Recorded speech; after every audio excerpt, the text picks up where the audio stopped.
Hamas نے الشفا اسپتال کی محاصرے اور آپریشن کا ذمہ دار امریکی صدر کو قرار دے دیا۔ اسرائیل نے الشفا اسپتال کو حماس کی جانب سے فوجی مقاصد کے لیے استعمال کرنے کا دعویٰ کیا۔ امریکہ نے اسرائیل کی انٹیلیجنس معلومات کی حمایت کی۔ جو بائیڈن ہی اسرائیلی اقدام کے واحد ذمہ دار شخص ہیں۔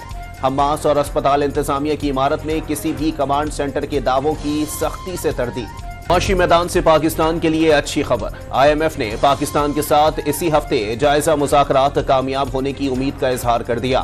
معیشت چلانے کے لیے پاکستان کو کم از کم 15% ٹیکس جمع کرنے پر زور۔ M D I M F Kristalina Georgieva نے پاکستان میں ٹیکس جمع کرنا سب سے بڑا مسئلہ قرار دے دیا۔ پاکستان اور عالمی مالیاتی ادارے کے درمیان پالیسی سطح مذاکرات کا آج آخری راؤنڈ۔ اسٹاف سطح پر معاہدے کی کاپی پر پاکستان کو $70 کروڑ کی دوسری قسط ملے گی۔ وفاقی حکومت نے فیض آباد دھرنے کی تحقیقات کے لیے کمیشن تشکیل دے دیا۔ ایڈیشنل سیکریٹری داخلہ اور 2 ریٹائرڈ سابق آئی جی شامل۔ انکوائری کمیشن کے تفصیلی TORs کی کابینہ نے منظوری بھی دے دی۔ Attorney general notification supreme court میں پیش کر دیا۔ کسی کو استثنا نہیں، کمیشن سابق وزیر اعظم، آرمی چیف اور چیف جسٹس کو بلا کر بھی تفتیش کر سکتا ہے۔ کمیشن کسی بھی فرد کو بلانے کا اختیار رکھتا ہے۔ عدالت نے حکم نامہ جاری کر دیا۔ سماعت 2 ماہ کے لیے ملتوی۔ سپریم کورٹ نے فیض آباد دھرنا عمل درآمد کیس میں شیخ رشید کی نظر ثانی درخواست واپس لینے پر خارج کر دی۔ 4 سال تک اس کیس کو لٹکائے رکھا۔ اب آپ بھی سچ نہیں بولیں گے کہ کس نے نظر ثانی کا کہا تھا۔ چیف جسٹس کا شیخ رشید سے استفسار۔ کچھ غلط فہمی ہو گئی تھی، درخواست دائر کرنے کے لیے کسی نے کچھ نہیں کہا تھا۔ شیخ رشید کا چیف جسٹس سے مکالمہ۔ سچ سب کو پتا ہے، بولتا کوئی نہیں، کوئی ہمت نہیں کرتا۔ چیف جسٹس قاضی فائز عیسیٰ کے ریمارکس۔ تبدیلی لانے والے 4 سال میں صرف حسد اور گالیاں معاشرے میں لائے۔ 5 سال ہمیں نہیں، ملک کو نقصان پہنچا۔ نواز شریف کا کوئٹہ میں ورکرز کنونشن سے خطاب۔ عوام کو بجلی کا بل دینا مشکل ہو گیا۔ بل دینے کے لیے لوگ جائیداد فروخت کرنے لگے۔ غریب بیٹی کی شادی نہیں کر سکتا۔ ملک میں اتنی تیزی سے مہنگائی کبھی نہیں بڑھی۔ لیگ قائد نے آئندہ حکومت بنانے کی صورت میں بجلی کے بل ختم کرنے کا وعدہ بھی کر دیا۔ عوام جسے منتخب کریں گے وہی وزیر اعظم ہوگا۔ قوم نواز شریف کو وزیر اعظم بنائے گی تو سب قبول کریں گے۔ رونے دھونے اور الزام تراشی سے کچھ نہیں ہوگا۔ غلطیاں تلاش کرنے کے لیے سب کو اپنے اپنے گریبانوں میں جھانکنا ہوگا۔ شہباز شریف کی کوئٹہ میں گفتگو۔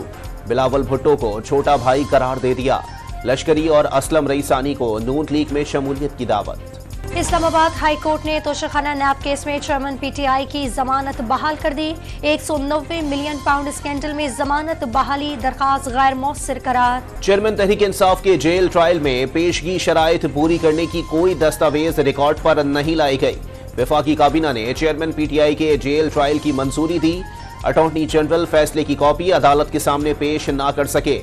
بادی النظر میں چیئرمین PTI کے جیل ٹرائل کو اوپن ٹرائل نہیں کہا جا سکتا۔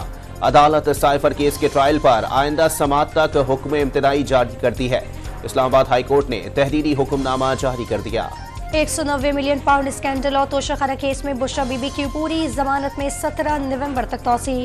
اسلام آباد کی احتساب عدالت میں سابق خاتون اول کی جانب سے کوئی بھی وکیل پیش نہیں ہوا۔ بڑے پیمانے پر منی لانڈرنگ اور ہتھیاروں کی غیر قانونی تجارت۔ بھارت FATF کے بھی رڈار پر آ گیا۔ مودی سرکار میں منی لانڈرنگ GDP کے 5% تک پہنچ گئی۔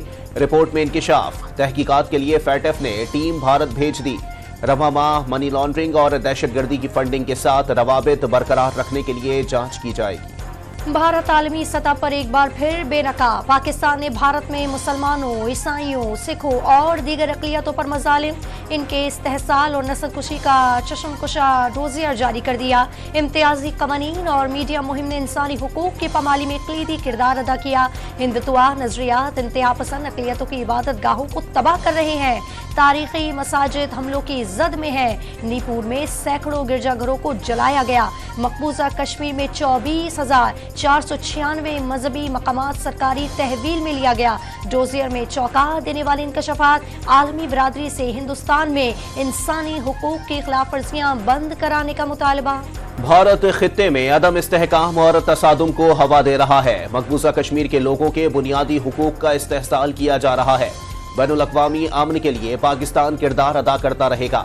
نگراں وزیر اعظم کا اسلام آباد میں پالیسی ریسرچ انسٹی ٹیوٹ کے زیر اہتمام مارگلا ڈائیلاگ سے خطاب۔ افغانستان میں استحکام کو خطے کے لیے اہم قرار دے دیا۔